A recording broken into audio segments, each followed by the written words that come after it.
Okay, so and I like to think esteemed audience is fascinated by the journey to becoming an editor, and then we're going to talk. We're going to pick your brain because I know you have more expertise than I will ever be able to tease out. But by God, we will talk about editing and all kinds of hardcore stuff. But let's talk a little bit about that process of being trained by. It's Debra Brody. Yes, she's passed away, but she was at Viking for 22 years, and then she went to Roaring Brook. But she was a real editor's editor, and she was a very good teacher. And she, took the time with me as her assistant to really teach me everything she was doing. I also wrote long editorial. I had to write an editorial report when I applied for the job on a manuscript in progress. It was Zibby O'Neill's In Summer Light. And I would write letters. I would write editorial reports on manuscripts she was editing, and she would pull sentences out of my reports and put them in the letters to the writers. She would use my feedback when she liked it. She never gave me credit for any of it, but that was okay. I understood that was part of the process. And, she really took the time to explain it to me. And I would say that, where I instinctually fit best was middle grade and young adult fiction, more than picture books, more than nonfiction. That was my real sweet spot. And it was probably, middle grade fiction was probably Debra's sweet spot also, because she edited a lot of books that were very big in those days. There was a book called Nothing's Fair in Fifth Grade that, sold 500,000 copies for Scholastic Book Club. And what Debra taught me was, you can raise anything you want in a letter, as long as you're respectful, professional to professional. You can ask any question. You always point out things that are good about the book first, before you start talking about things that you want the author to think about.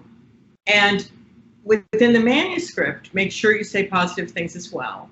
And Debra used to call that yummying up. But I think it's important that people feel acknowledged for all the stuff that's working in their book, especially since I'm going to say, I'm confused here, and this character contradicts what you just said, and I don't buy this guy, and what about, I would think it would be sort of hurtful. So you want to at least get the applause for the good stuff. So I definitely learned that from Debra. And so you're working under her, with her, and you're providing feedback. She's adding some yummy to it, taking credit for your insights along the way. She knew what she was doing. I was a complete administrative assistant. I did all her. She didn't type. This was before we had a computer, believe it or not. I did all the typing, all the filing, all the mailing. I met the Hampton Jitney to pick up the artwork for Eyes of the Dragon. It came in 3 pieces at a time. If she needed something, I did it. That's the deal that entry level is. I did a lot of Xeroxing of things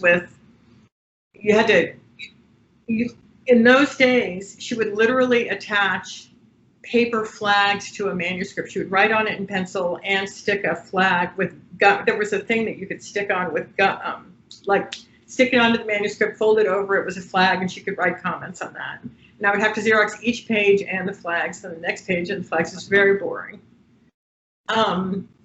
But, in seeing all that, you really understand how a book gets published. And I saw Debra go back and back until she was completely satisfied with something. She wouldn't let a book go until she had worked on every detail as much as she could. And in the end, the decision is always the author's, what they want to keep. It's their name on the book. Our job is to be subjective and try to help the author's voice become as clear as it can be. I also think, I wonder if every editor thinks this. I think I'm more, our job is to be objective. I think I'm more objective than Debra was. She had a bit of an agenda of certain things she wanted to see more of in books.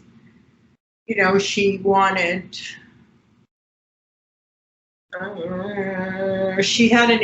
this would be an example. She had an issue that her husband's career, in her family, her husband's career was taken more seriously than hers. So every time this was mentioned in a book or something about mom's job, she would be like, make that job, make the mother's job more important. That's called pushing your own agenda onto a manuscript, right? But I think everybody does that unconsciously, whether they realize it or not, probably.